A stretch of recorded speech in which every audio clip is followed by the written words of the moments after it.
Vous avez aussi co-présidé le conseil scientifique de Un Paris pour le Grand Paris. Alors je vais décliner une petite partie de vos compétences ou qualités. Vous avez été aussi responsable de l'urbain métropolisé français dans la mondialisation dans le cadre de la procédure Territoire 2040. Président du conseil scientifique du PUCA, c'est-à-dire le plan urbanisme, construction, architecture. Vous êtes surtout l'auteur de nombreux ouvrages sur le sujet qui nous intéresse aujourd'hui. Je cite seulement cette trilogie récente qui, pour ma part, j'ai trouvé extrêmement intéressante, que vous avez publiée entre 2013 et 2017 au Seuil.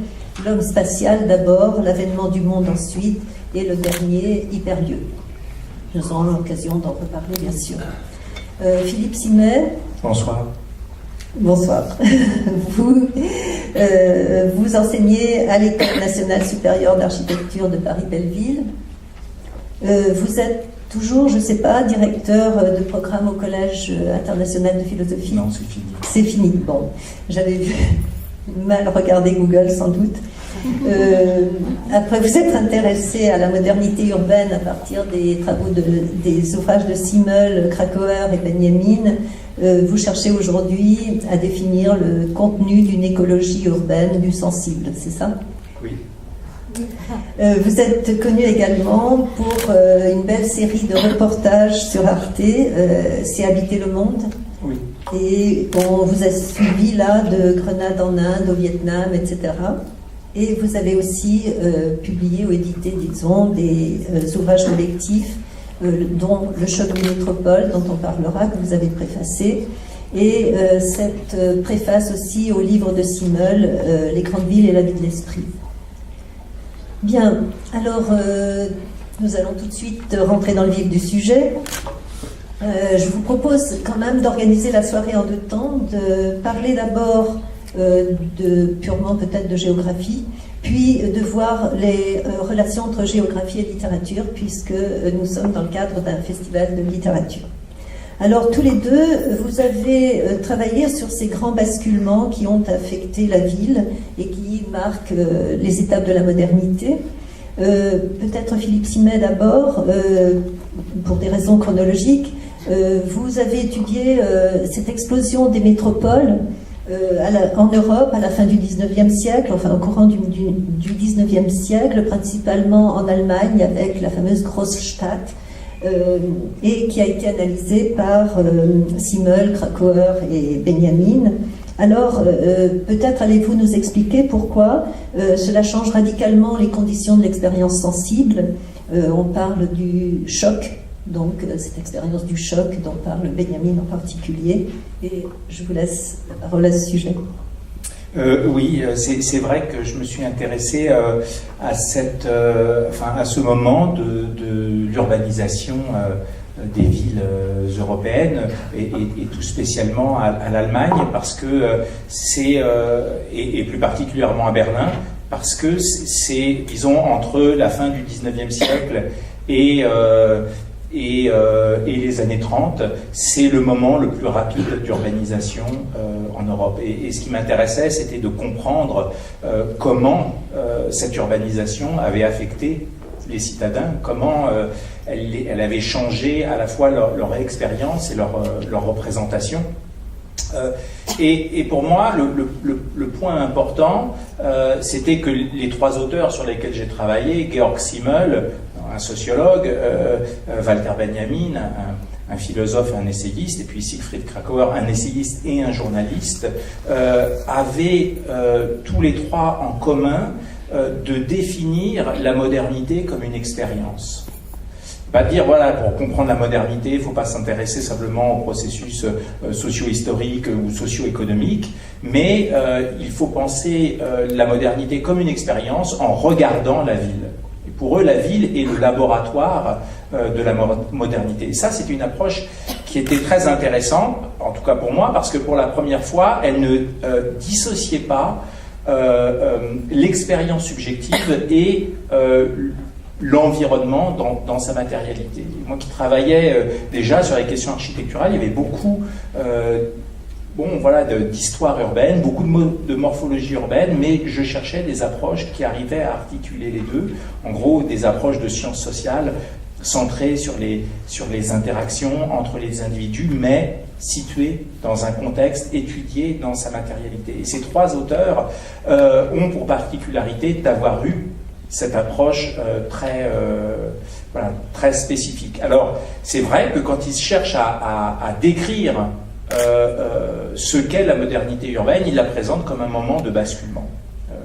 En gros, je n'aime pas trop citer tout un tas de chiffres, mais en 1850, il y a à peu près 3% des Allemands qui habitent dans une ville de 100 000 habitants. En 1910, il y en a 50%. Donc c'est une explosion urbaine qui a été vécue par la plupart des Allemands de façon traumatique. Et donc émerge ce concept de choc, non seulement chez ces trois auteurs, puisque Georg Simmel, c'est le premier à dire finalement comment on caractérise l'expérience urbaine. C'est une intensification de la vie nerveuse. C'est le fait que le citadin soit assailli de stimulation sensorielle, soit bombardé de stimulation sensorielle qui change sa façon de percevoir son environnement. Donc cette idée de choc a émergé avec tout un tas de stratégies pour s'en protéger, mais aussi toute une culture urbaine, des formes d'urbanité nouvelles qui sont liées à cette expérience du choc, et notamment des formes littéraires, puisque Benjamin relie le roman à cette expérience du choc, et le roman et le cinéma.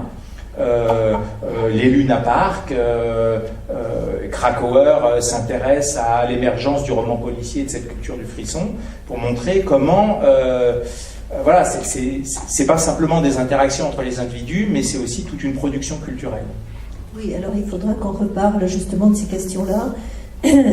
Donc avec vous, Michel Lusseau, nous avançons d'un siècle pratiquement, puisque vous étudiez cette urbanisation actuelle, grandissante du monde, qui est vertigineuse. Vous aussi, les chiffres que vous donnez sont impressionnants. Vous dites même que n'est plus question, il faut parler non plus de ville, mais de l'urbain. Et vous parlez aussi, vous reprenez à votre compte l'expression anthropocène, donc passage à l'anthropocène. Nous sommes donc maintenant dans l'ordre de l'hyper. Alors l'hyper, Lipovetsky aussi, je crois, a employé cette expression, mais l'hyperspatialité, hyperlieu, et vous parlez de l'homo urbanus. Donc, est-ce que vous pourriez nous parler de ces hyper, librement, ou bien de cette urbanisation grandissante, des hyperlieux, on y viendra peut-être après, donc je vous laisse.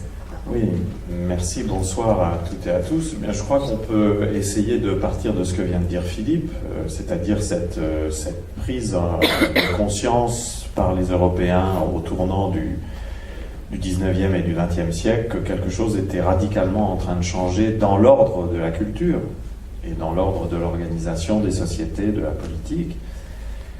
Et ce choc de la découverte de la Großstadt, de la ville industrielle, a été un choc décisif pour nos sociétés. On pourrait même peut-être dire que, dans une certaine mesure, avant même Simmel, Benjamin, Krakauer et quelques autres, et Benjamin le dit, de facto, la littérature a été la première à comprendre que la ville industrielle était d'abord l'installation de nouvelles conditions de l'expérience, de la vie. En fait. Et je crois que Philippe, tu as dit quelque chose de très important, l'urbanisation affecte les individus.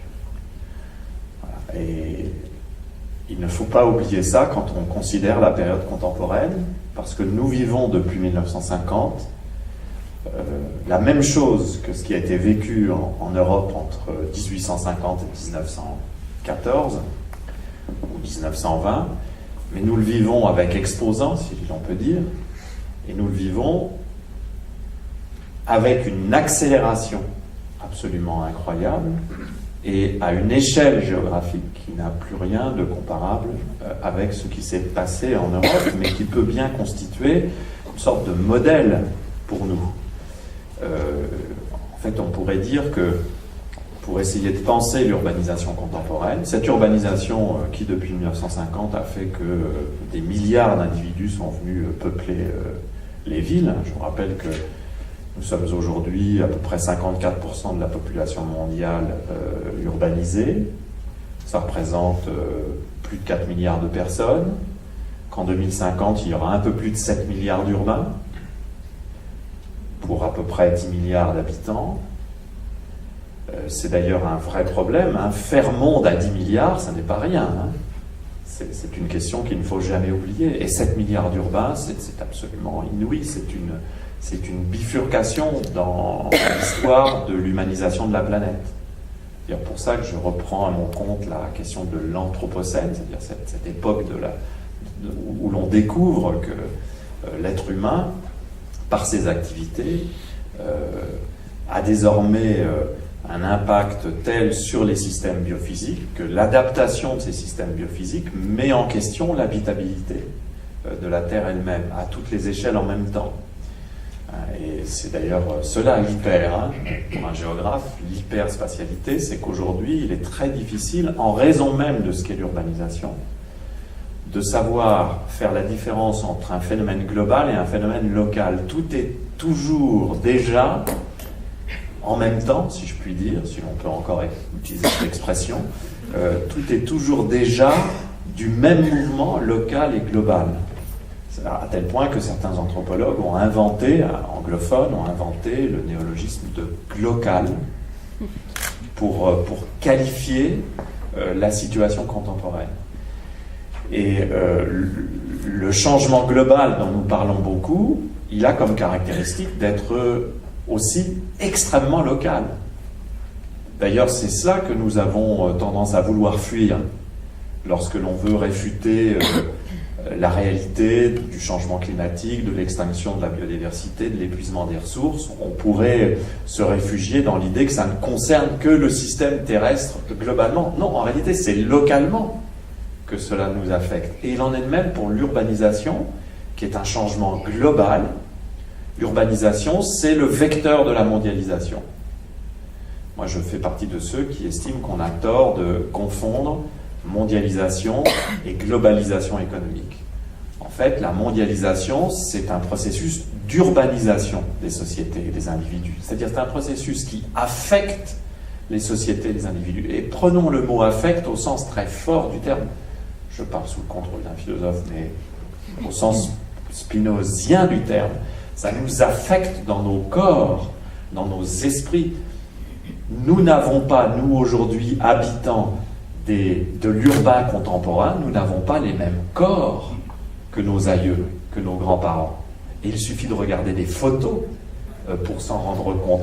Nous n'avons pas la même manière de parler, nous n'articulons pas de la même façon, ne serait-ce que parce que maintenant nous utilisons...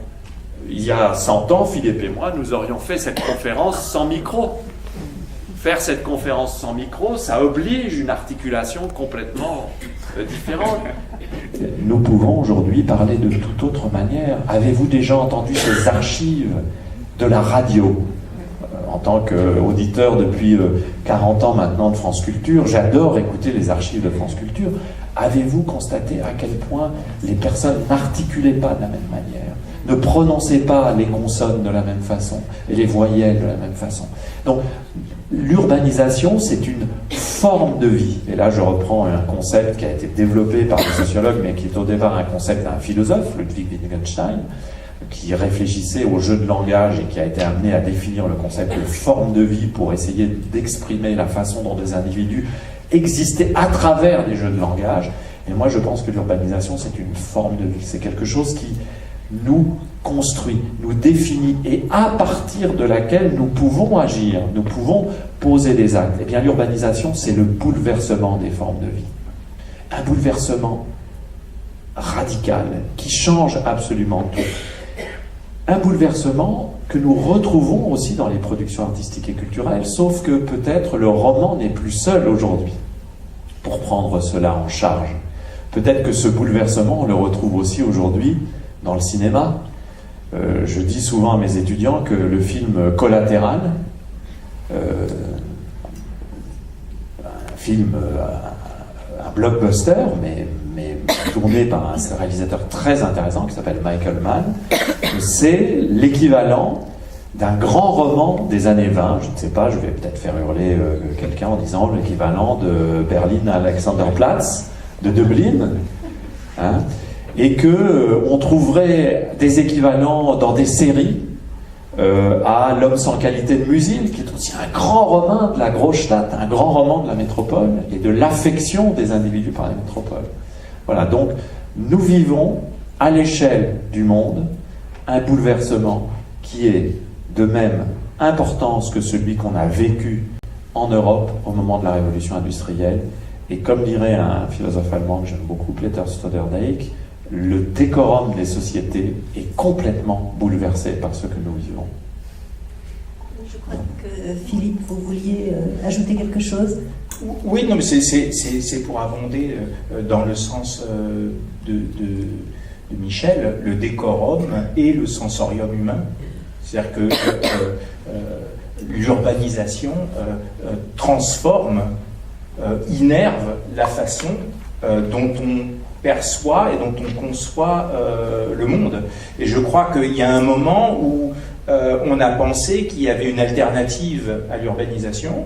Et justement, dans une période que j'ai étudiée un peu avant la Première Guerre mondiale, on pense qu'il y a un autre monde est possible, il y a une alternative à la ville. Et puis après la Première Guerre mondiale, il y a une avalisation de ce mode de vie métropolitain, de la métropolisation de la société, de la métropolisation des façons de ressentir le monde. Et c'est là où nous en sommes aujourd'hui. Il n'y a pas d'alternative. On peut penser la ville sur la ville, mais il n'y a pas d'alternative pour moi, à cette urbanisation du monde. On peut essayer de la penser autrement. Et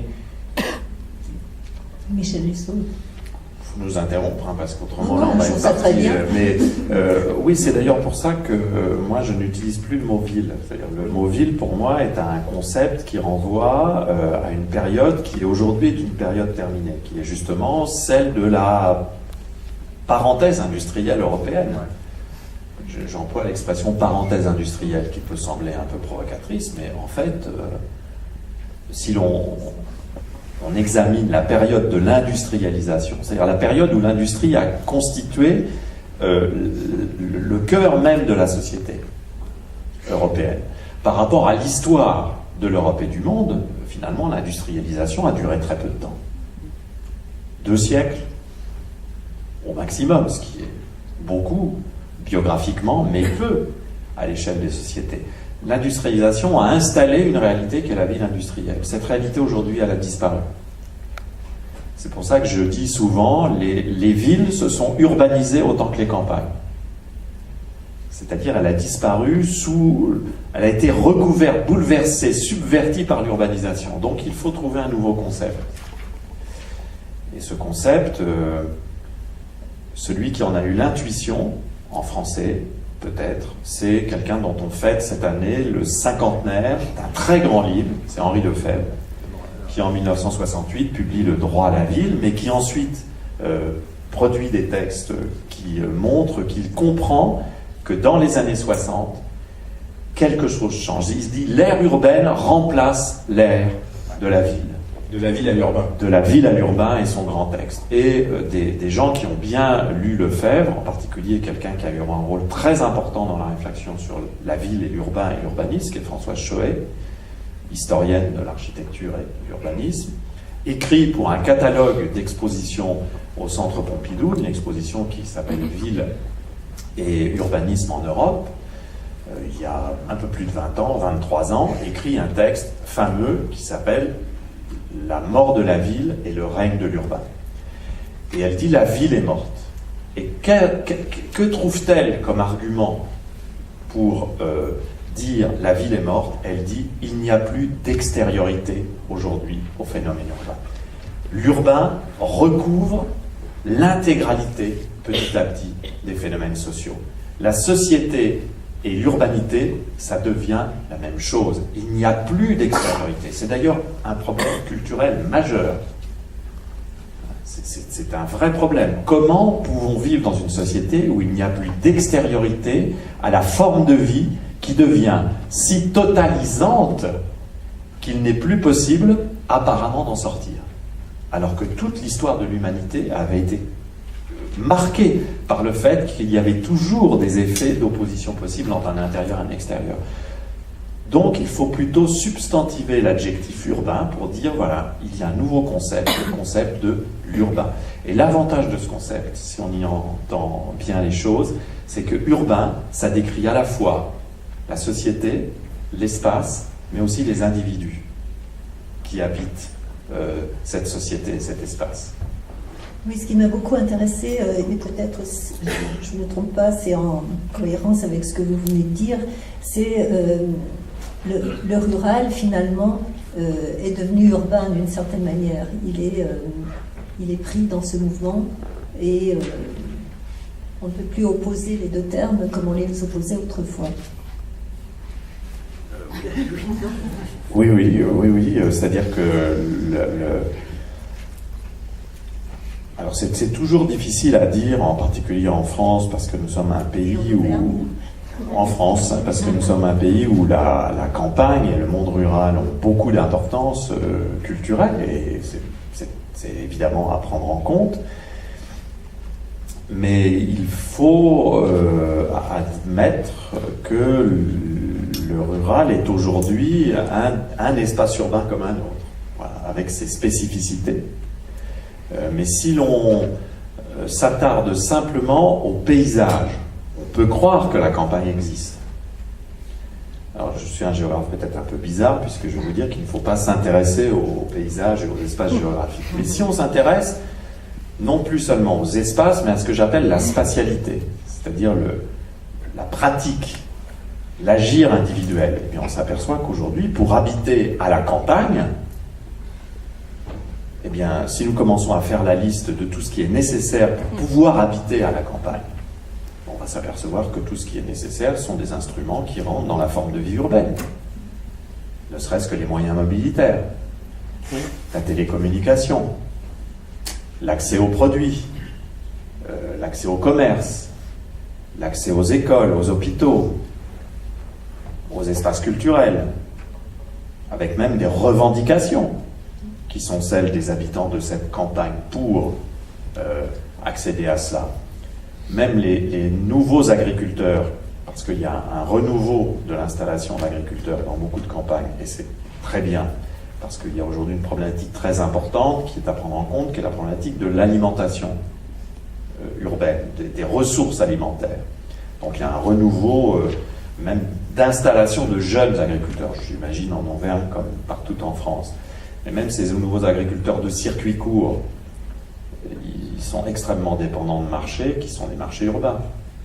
Donc cette urbanisation, elle donne au rural une importance réelle, mais un statut différent de celui qu'on a l'habitude de lui affecter, c'est-à-dire celui de survivance de la campagne. Non, la campagne, ce n'est pas une survivance. Le rural, aujourd'hui, c'est un espace urbain qui est intégré dans les dynamiques urbaines. Et c'est donc un espace d'enjeu, parce que c'est peut-être un des espaces où on pourrait inventer de nouveaux types d'urbanité. C'est-à-dire que quand je dis ça, je ne déconsidère pas le rural, au contraire. Je pense que c'est dans ces espaces de faible densité qu'aujourd'hui se tiennent parmi les plus grands enjeux de l'urbanisation contemporaine. Et ça, c'est vrai dans le monde entier. Oui, alors vous excluez quand même, j'ai cru voir les fins fonds du Massif central. Je savais que ça me serait approché. Dame Led. Non, c'est-à-dire que pendant un moment dans Hyperlieu, je crois, je me pose la question de savoir si c'est ce que j'ai évoqué tout à l'heure, si l'urbain est parfaitement congruent de l'ensemble de la société, est-ce qu'il y a encore du non-urbain quelque part? C'est pas une question seulement théorique, c'est pas une question purement rhétorique, c'est pour moi une vraie question de fond aussi, parce que Je pense que pour définir une éthique, je ne sais pas ce qu'en dira Philippe, mais pour définir une éthique, par exemple, ce que j'appelle moi une éthique de l'espace habité, on ne peut pas définir d'éthique si on n'est pas capable de penser une intériorité et une extériorité, parce que l'éthique exige que l'on puisse avoir un jeu entre un intérieur et un extérieur. Donc c'est important d'essayer de comprendre où se situe le non urbain. Donc je vais le chercher effectivement dans certaines vallées de la Lozère ou de l'Ardèche qui sont tellement dépeuplées, qui ont tellement dépéri, que là, nous avons presque des processus de réensauvagement par des phénomènes de friches prolongées. Vous savez, des fonds de vallée qui ne sont plus accessibles, des terrasses qui ne sont plus cultivées, des chemins de bergers qui ne sont plus empruntés. Et vous avez comme ça en Ardèche ou en Lozère, moi l'Ardèche en particulier me frappe beaucoup, sur la partie plateau ardéchois, vous avez des fonds de vallée qui ne sont plus accessibles. Et là, je me dis, tiens, il y a encore un petit morceau d'extériorité, et c'est tant mieux. Oui, merci. Je peux peut-être faire une transition avec la question que je voulais poser à Philippe Sidney. Vous parlez d'écologie urbaine du sensible. Vous pouvez nous expliquer un petit peu comment vous voyez les choses et ce que vous entendez par là? Oui, je pense que c'est une question qui est très importante, justement, au moment où on se demande comment penser l'urbain sur lui-même, comment le retravailler. Pour moi, cette question du sensible, elle doit être au centre de nos préoccupations. Il y a plein de manières de l'aborder, il y a plein de gens qui le font aujourd'hui. Enfin, question du sensible, ça veut dire que on va s'intéresser toujours à la question de la situation, comment les personnes se trouvent là dans tel espace et interagissent avec ces espaces-là. Alors il y en a qui travaillent sur la marche, il y en a qui travaillent sur les arts de faire, le bricolage urbain, il y en a qui travaillent sur la question des ambiances. Mais pour moi, ce qui est fondamental, c'est d'avoir une réflexion sur le corps du citadin, sur le corps de l'habitant, et de repartir de là. Et ça a l'air d'être une évidence, et pourtant, quand on regarde la façon dont on a pensé l'architecture, dont on a fait l'urbanisme et dont on a pratiqué, en tout cas les sciences sociales, je ne sais pas pour la géographie, je trouve que la question du corps a été mise de côté, a été oubliée, ou alors ce sont des corps abstraits.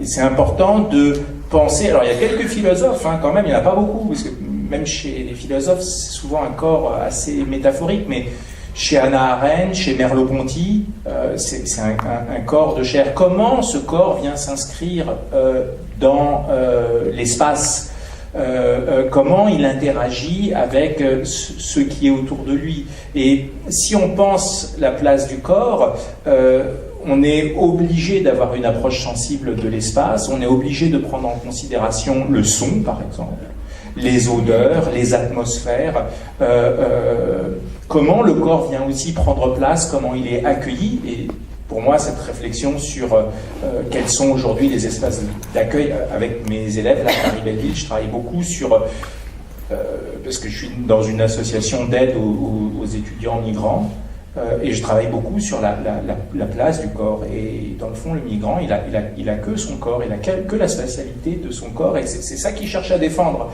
Et je le vois parce que notre école est dans le 19e, et autour de l'école, ils sont là dans la rue, ils sont là avec leur tente, et sans arrêt délogés, et il ne reste que cette capacité à prendre place, à se tenir à une place, à revendiquer une place. Et donc pour moi, cette question du corps, elle permet d'articuler les trois écologies de Guattari, l'écologie sociale, l'écologie mentale, l'écologie environnementale, et voilà, d'être attentif d'être attentif à la façon dont on peut ou pas habiter un espace. Pardon, mais je crois que Philippe vient de dire quelque chose de très important. Je pense qu'on a, dans les sciences sociales et aussi dans ce que j'appellerais le monde de l'expertise urbaine, C'est-à-dire cet ensemble de savoir qui est très important aujourd'hui, puisqu'on a l'impression qu'on ne peut plus rien faire sans experts. Qui est cet ensemble de savoir qui fait de l'expertise sur l'urbain son cœur de métier. On a en fait, depuis une quarantaine d'années, mais aussi parce que ça correspond aux exigences d'un système économique, qui a plutôt intérêt à purger l'urbain de sa complexité, pour en faire un objet de pure rente et de pure valeur ajoutée possible. Regardez comment la promotion immobilière, par exemple, traite la question du sol. Nous n'avons plus de sol aujourd'hui dans les espaces urbains. Nous n'avons que du foncier. Parce que l'intérêt de la promotion immobilière n'est pas que nous réapproprions le sol comme une des dimensions de l'urbain. Une des choses qui nous manque peut-être le plus aujourd'hui dans les grandes métropoles, les grosses stades d'aujourd'hui, c'est un rapport au sol. Et un sol qui ne soit pas artificialisé, qui ne soit pas bituminé, qui ne soit pas considéré simplement comme une surface immobilière ou comme un espace à dépolluer. Quelque chose qui nous permette aussi de retrouver un certain type de relation à notre côté de terrien. Voilà. Et c'est pour ça aussi qu'on a besoin d'extériorité pour penser ça. C'est-à-dire que dans le non-urbain dont je parlais tout à l'heure, on peut redécouvrir ce qu'il en est de son rapport au sol. Bref, il y a 3 choses qu'on a mis de côté. On a mis de côté le corps. Et c'est très curieux parce que quand on y pense, comme un géographe comme moi qui travaille sur l'espace de vie de l'espèce humaine, mais nous vivons notre espace toujours à partir de notre corps. Quel que soit l'état dans lequel se situe ce corps. D'ailleurs, c'est comme ça que nous éprouvons les différents âges de la vie. Parce que notre corps change, et quand notre corps change, c'est notre spatialité qui change aussi. Donc, comment se fait-il qu'on ait oublié à ce point le corps, alors qu'on ne peut pas penser l'espace de la vie humaine sans corps? Les interactions sociales, ce sont d'abord des interactions entre des corps. C'est d'ailleurs souvent à partir des corps que se créent les troubles dans les interactions sociales. Et là, on peut trouver toute une génération de travaux que Philippe connaît bien, Erving Goffman, les offenses d'intrusion, enfin toutes les choses qui... Donc on a oublié le corps. Il faut réhabiliter le corps dans sa dimension aussi organique, et c'est très important de le faire, alors que vous avez remarqué, comme toute l'histoire de l'urbain, depuis d'ailleurs la ville industrielle, veut faire de nos corps des choses non organiques. Il y a une sorte de volonté aussi de proscrire l'organique de la vie urbaine qui est tout à fait étonnante. La deuxième chose qu'on a oubliée, c'est ce que tu disais tout à l'heure, c'est l'affection. Le fait que nous sommes affectés, que nous avons des sentiments. Nous aimons, nous n'aimons pas, nous avons des goûts et des dégoûts, et que ça fait partie de nos vies urbaines. Nous ne sommes pas simplement des usagers fonctionnels face à des structures, des machines à habiter qui nous satisferaient parce qu'elles seraient parfaites du point de vue machinique. Parce que l'échec du mouvement moderne en architecture, c'est le fait que pour le mouvement moderne, il n'y a pas d'affect. Il n'y a qu'une raison raisonnante qui va chercher l'exercice de la fonction. Et puis la troisième chose que nous avons oubliée, c'est un certain type de rapport à la matérialité. Les villes ne sont pas abstraites, elles sont concrètes, cum concretus, hein, c'est-à-dire les choses se développent en croissant en elles-mêmes et avec les autres. Elles sont concrètes. Cette dimension de concrétude de l'urbain fait aussi partie de nos vies. C'est d'ailleurs pour ça que moi je suis très critique par rapport à toutes les idéologies du moment, de la smart city, vous voyez, ou de l'intelligence numérique qui ferait des villes de purs objets numériques abstraits, vous voyez, où finalement nous n'aurions plus que des relations abstraites avec les choses via des big data. Non, il faut réhabiliter ça. Puis il y a une quatrième chose qu'on a oubliée, c'est le rapport au non-humain, c'est-à-dire c'est le rapport au vivant qui n'est pas le vivant humain, et là aussi l'extériorité nous permet parfois d'avoir de nouveaux commerces avec les non-humains. Oui, juste pour ajouter quelque chose, parce que Michel, tu parlais tout à l'heure d'Henri Lefebvre, et c'est vrai que Henri Lefebvre, dans le droit à la ville, il dit, ben voilà, il y a différentes façons de penser l'espace, et alors il y a l'espace conçu, celui des architectes, c'est l'espace abstrait, etc., mais c'est aussi finalement un lieu de capitalisation, etc. Et puis il y a l'espace vécu. Et toute sa réflexion dans le droit de la ville, c'est de rééquilibrer finalement la dissymétrie entre l'espace conçu et l'espace vécu. Il dit il faut partir de l'espace vécu. Mais l'espace vécu, c'est toujours l'espace de nos corps. C'est mon corps qui est situé là, mon corps sensible, avec tout ce que je ressens, mais aussi tout ce que je projette en permanence sur l'espace autour de moi. Et donc j'ai un rapport affectif à l'espace. Ce qui compte, c'est l'arbre à côté duquel je viens manger mon sandwich, c'est mes copains que je vois à tel et tel endroit. Et si on part de cette façon de concevoir l'espace, si on repart de la dimension du vécu, dans ce que je suis aussi capable d'en dire, parce que quand on parle de la matérialité du corps, la matérialité de la ville, et de toute cette dimension sensible, c'est aussi une dimension linguistique, c'est aussi ma capacité à parler de l'espace. Et il n'y a qu'en parlant de l'espace qu'on peut vraiment l'habiter.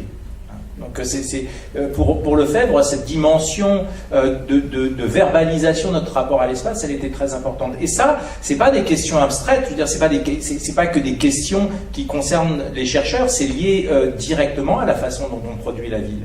Parce que si vous repartez de l'espace vécu, vous repartez des habitants, vous donnez une plus grande place ou part des habitants dans les processus de production de la ville. Donc Lefebvre, il disait, le droit à la ville, c'est le droit d'être là, le droit d'être présent dans l'espace, et Dieu sait qu'aujourd'hui, ce droit, il n'est pas garanti. Notre simple présence physique n'est pas garantie dans l'espace. Puis ensuite, le droit de participer, le droit de transformer l'espace selon nos besoins et nos désirs.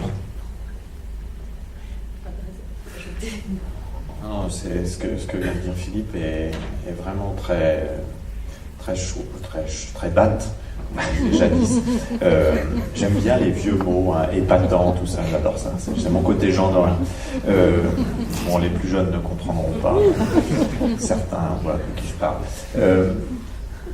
J'ai parlé tout à l'heure de forme de vie en disant que c'était un concept qui avait été forgé par Ludwig Wittgenstein, et c'est pas un hasard que ce concept était formé par un philosophe du langage, enfin un philosophe qui s'est intéressé à la question de la réalité du langage. Parce que je pense que la vie urbaine, c'est un acte de langage. Il n'y a pas de vie urbaine sans langage. C'est pour ça que la relation de la littérature à la ville, c'est presque pléonastique dans une certaine mesure. C'est-à-dire que moi, je ne conçois pas de littérature qui ne s'intéresse pas d'une manière ou d'une autre à la ville à un moment ou à un autre. Soit que la ville est là, soit qu'elle est absente. Soit qu'elle est dans l'imprégnation du texte, soit que le texte essaye de la mettre le plus radicalement possible à distance. Et du coup... comme en tant que géographe, moi j'ai toujours travaillé avec des romans, toujours, ça a toujours été, ou avec des spécialistes de littérature. C'est pour ça que quelqu'un comme Yves Bonnefoy, par exemple, a été pour moi aussi important que quelqu'un comme Zimmel ou comme Goffman. C'est pour ça que j'aime toujours essayer de caractériser des époques par des romans. Quoi qu'on pense de ce livre, L'emploi du temps de Michel Butor est un marqueur de la question urbaine. Quoi qu'on en pense, on n'est même pas dans l'appréciation esthétique.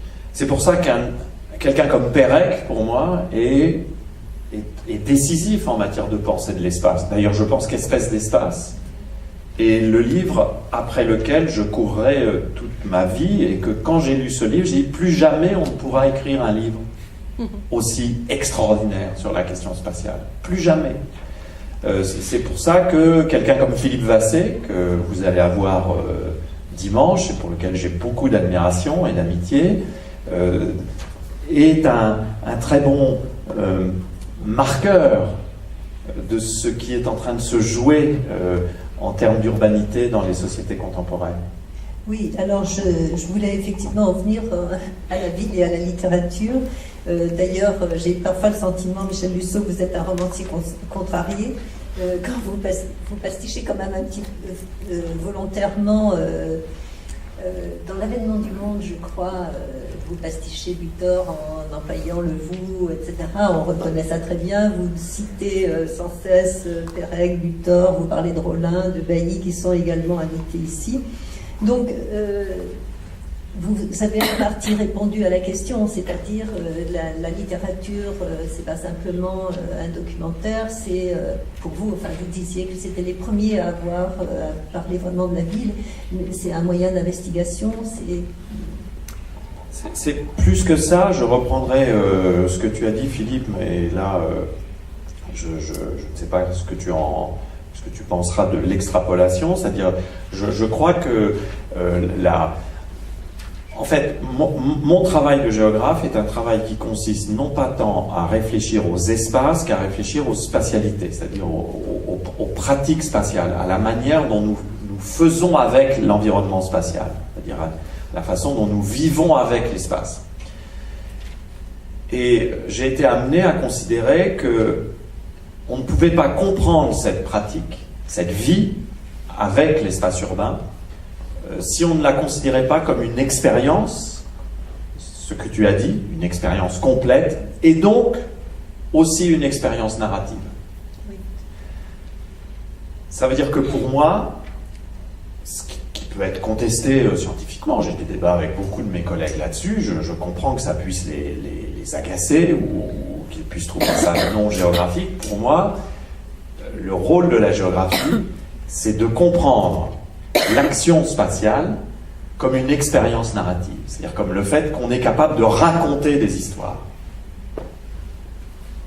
Donc, pour répondre à votre question, pour moi, les grands systèmes narratifs, que ce soit les romans, les films, le théâtre, une partie de l'art contemporain, enfin, à partir du moment où il y a des histoires racontées sur l'urbain, la danse à sa manière, avec une narration très particulière, pour moi, il y a quelque chose qui renvoie à une fenêtre ouverte sur la vie urbaine, et ce ne sont donc pas simplement des documents, mais ce sont des matériaux. C'est-à-dire, je vais chercher dans les romans des matières à penser la spatialité humaine. C'est pour ça que, vous l'avez remarqué, tout le monde ne l'a pas remarqué, mais vous, en tant que professeur de littérature, vous l'avez remarqué, le début de mon livre, L'avènement du monde, est effectivement écrit comme Michel Butor écrit le début d'un de ses romans célèbres. C'est parce que j'avais trouvé dans ce roman quelque chose qui me permettait de progresser dans la compréhension de l'expérience humaine en ville. Donc si on prend au sérieux cette affirmation, on comprend que dans les recherches que je mène, les romans sont toujours là. Philippe Simet, je pense que vous aurez à épiloguer là-dessus. Je rajoute une question, comme ça vous répondrez parce que vous dites aussi que les genres littéraires même, le narratif en général, mais les genres littéraires ne sont pas dissociables de l'expérience urbaine, et vous pensez aussi au cinéma, à la BD, etc. Donc, je vous laisse là-dessus. Oui, alors, bon, il y a deux choses. Je pense que c'est à travers le récit que les espaces deviennent habitables, enfin, que le récit rend habitable, qui permet d'habiter et qui permet de partager cette expérience de ce que signifie habiter. Et c'est vrai que dans les livres de Michel, c'est toujours quelque chose que j'ai beaucoup apprécié dans l'avènement du monde, avec l'Expo universelle de Shanghai, dans Hyperlieu avec la Biennale, de commencer par une écriture qui est plus subjective, mais qui nous permet de comprendre la nature d'une expérience spatiale. Et d'un seul coup, on y est, et beaucoup mieux que sur un autre mode d'écriture. Et puis, c'est une parenthèse. Voilà, j'ai réalisé cette série d'émissions pour Arte où je suis allé à peu près, enfin pas partout dans le monde, mais je suis allé dans beaucoup d'endroits sur la planète. Et il y a une chose qui m'a beaucoup frappé, c'est que je pense qu'on a beaucoup de difficultés à se penser comme des êtres spatiaux. C'est pas facile en fait. Et quand vous demandez à des gens de parler de l'espace et de parler de leur rapport à l'espace, comme ça ils savent pas trop quoi dire. Mais tout le monde sait parler de la façon dont il habite. J'ai jamais rencontré une seule personne qui ne pouvait pas me raconter la façon dont il habitait. Donc à travers ce récit, d'un seul coup, j'avais une entrée dans un monde que j'aurais eu beaucoup plus de difficultés à connaître.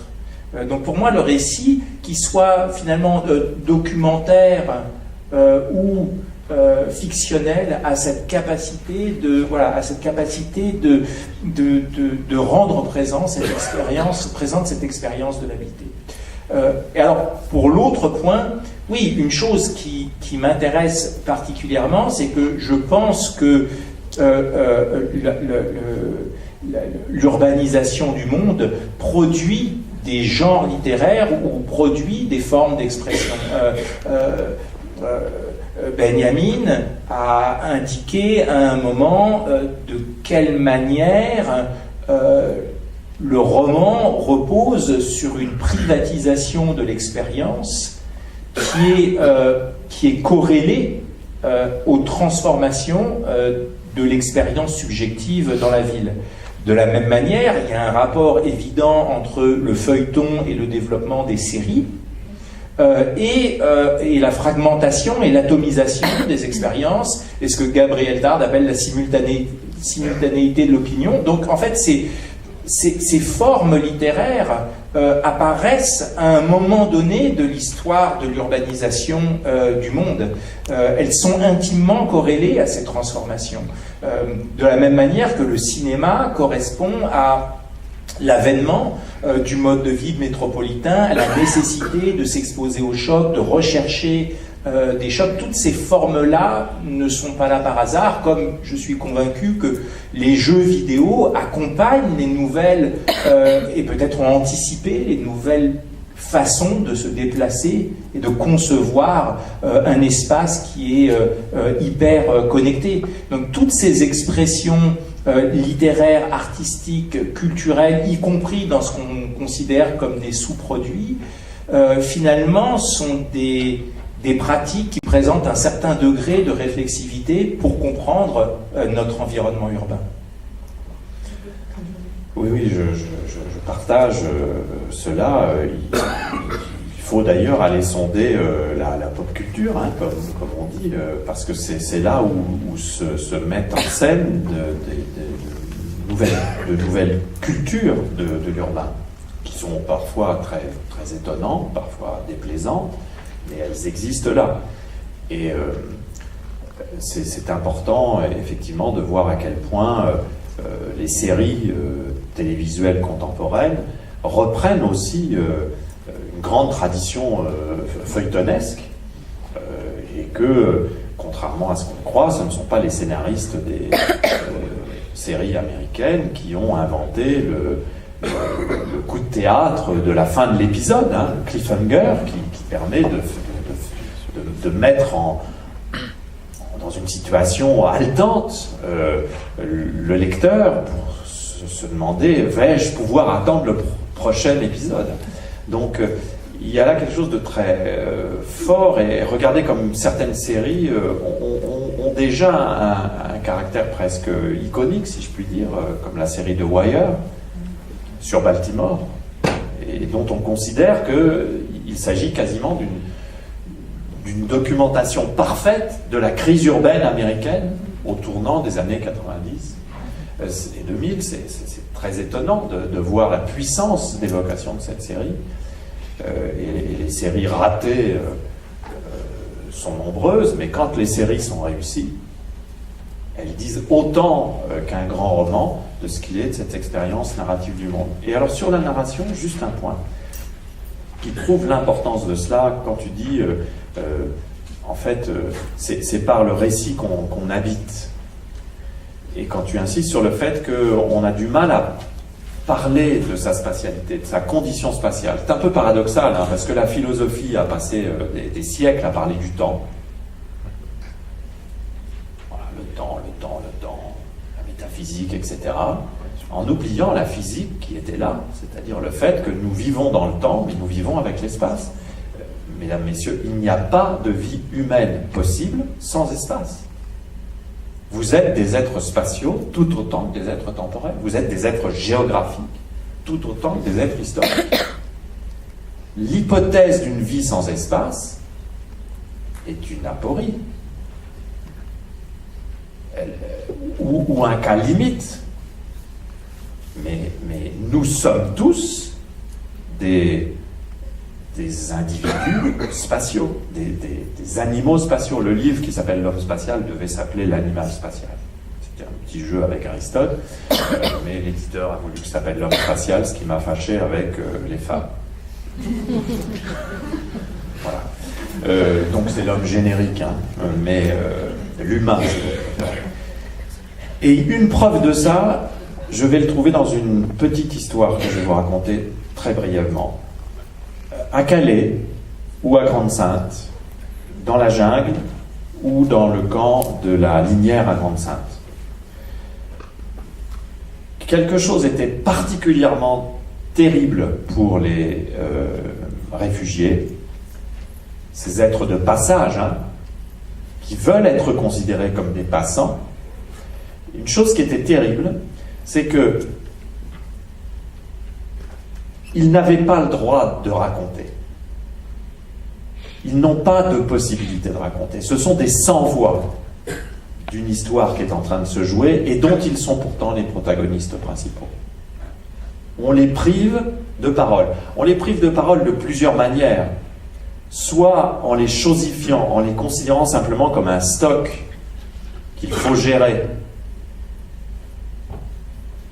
avec cette manière d'expliquer les choses qui supposerait qu'ils sont trop imbéciles pour pouvoir comprendre ou faire des choix eux-mêmes.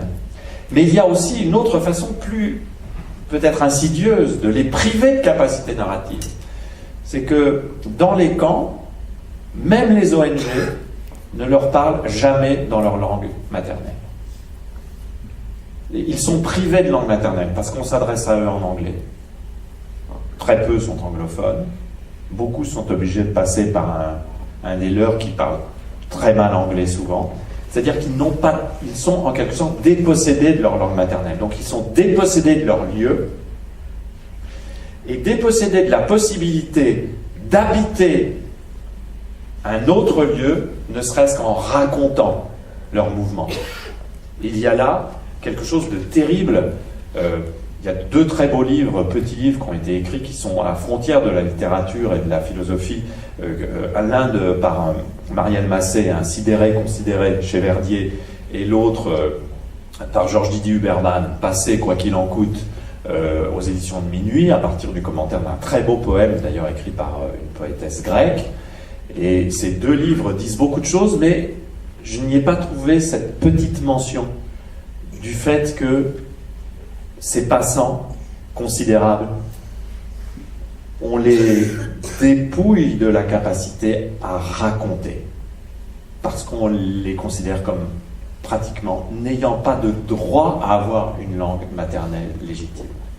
Et ça, je trouve que c'est particulièrement terrible, et ça en dit long de notre urbanité.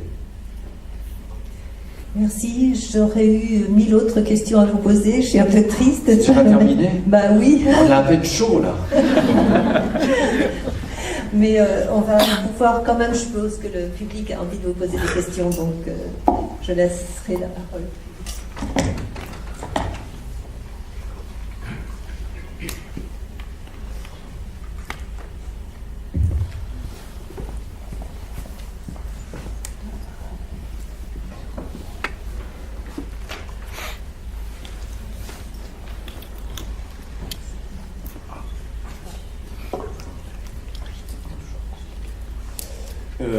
Bonjour du coup, on assiste aujourd'hui, vous avez beaucoup parlé du coup de la place publique et du corps spatial, et aujourd'hui il y a un phénomène de privatisation justement de groupes privés, sur l'espace public, donc qui devrait être accessible à tous en priorité. Il me semble que c'est vendu en fonction de deux critères principaux, qui est un embellissement de l'espace et qui rapporte un certain profit, dans une logique économique. Et je voulais vous demander à tous les deux, en fait, c'est ce que vous pensiez de l'impact que ça pouvait avoir sur le droit à la ville et sur le corps spatial des individus. Bon, c'est une question très importante. Alors aujourd'hui, on assiste à plein de formes de privatisation de l'espace public, en tout cas de limitation d'accès. Alors il y a plein de définitions concurrentes de l'espace public, alors ça dépend laquelle on prend, etc. Mais si on essaie de les prendre un peu toutes, bon, on voit bien aujourd'hui que l'espace public est considéré comme un espace de flux.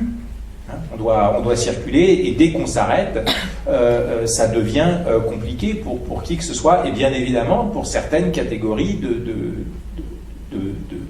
de population. Donc il y a tout le développement des dispositifs anti-SDF, etc. Je ne sais pas si vous avez vu la dernière campagne de la Fondation Abbé Pierre qui est très bien, qui consiste à repérer justement tous les dispositifs qui rendent l'espace public de moins en moins public, de moins en moins accessible, et de dire, bon, au lieu de dépenser de l'argent pour créer tous ces dispositifs, produisons plutôt des logements décents.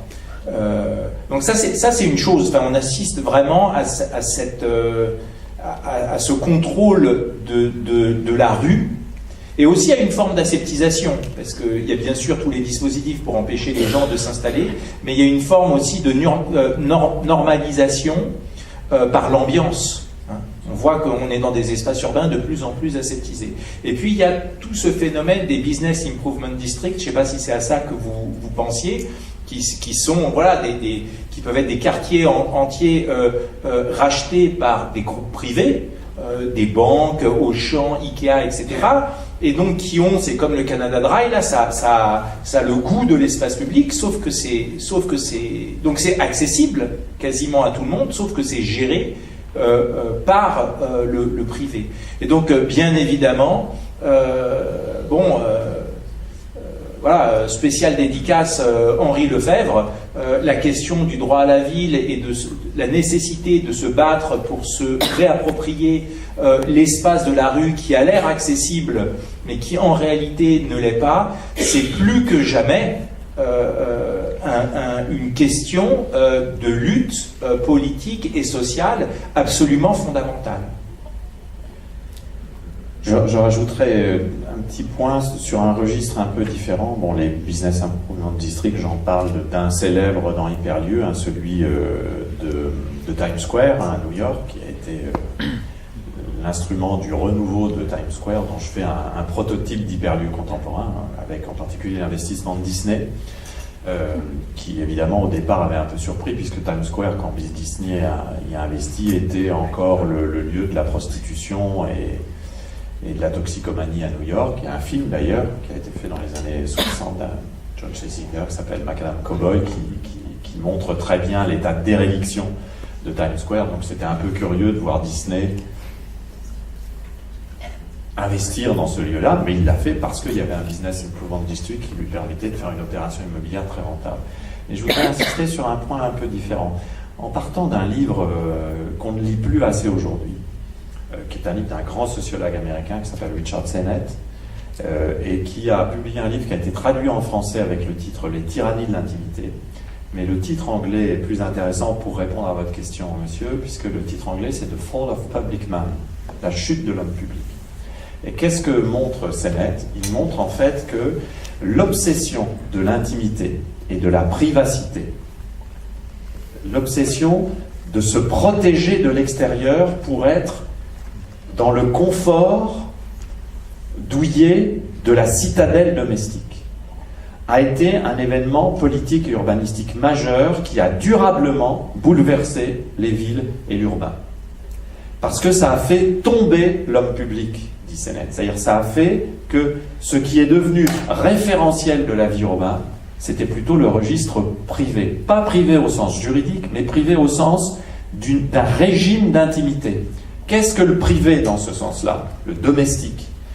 c'est l'espace et le temps au sein desquels on peut au maximum diminuer l'altérité, faire en sorte que l'altérité soit réduite à presque rien, c'est-à-dire jouer la carte du même, de l'homogène, et au maximum réduire les impondérables de la vie par une situation de contrôle permanent. Alors évidemment, ça ne marche pas toujours.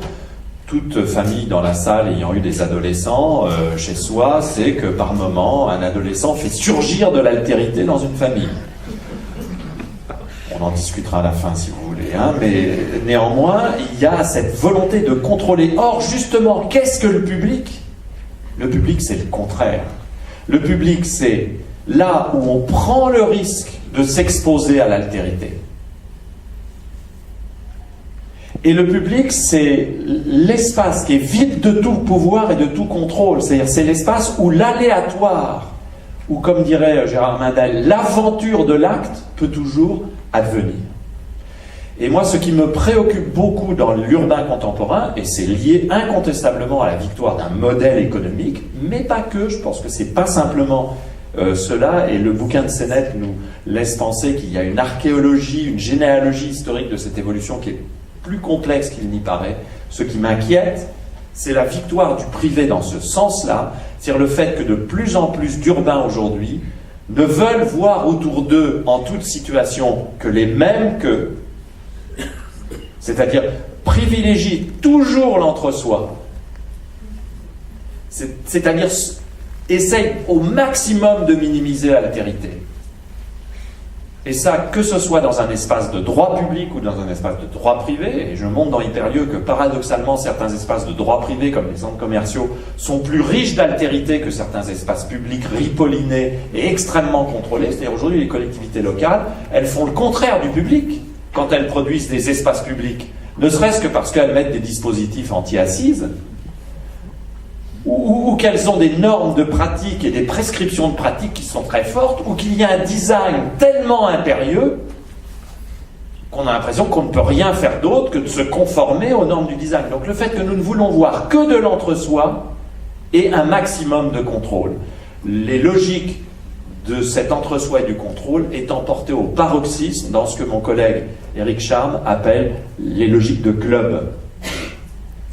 Il a écrit un livre sur la clubisation du monde urbain, c'est-à-dire sur la logique de club. Enfin, mesdames, messieurs, la logique de club, d'entre-soi et de contrôle permanent, c'est ce qui menace politiquement la société civile. Parce que la société civile, elle n'existe pas si elle est dominée par la mêmeté et par l'hypercontrôle. Ça ne peut pas exister. Parce que la société civile, c'est le désaccord, le dissensus, le droit de chacun, le conflit, la controverse, l'absence de contrôle.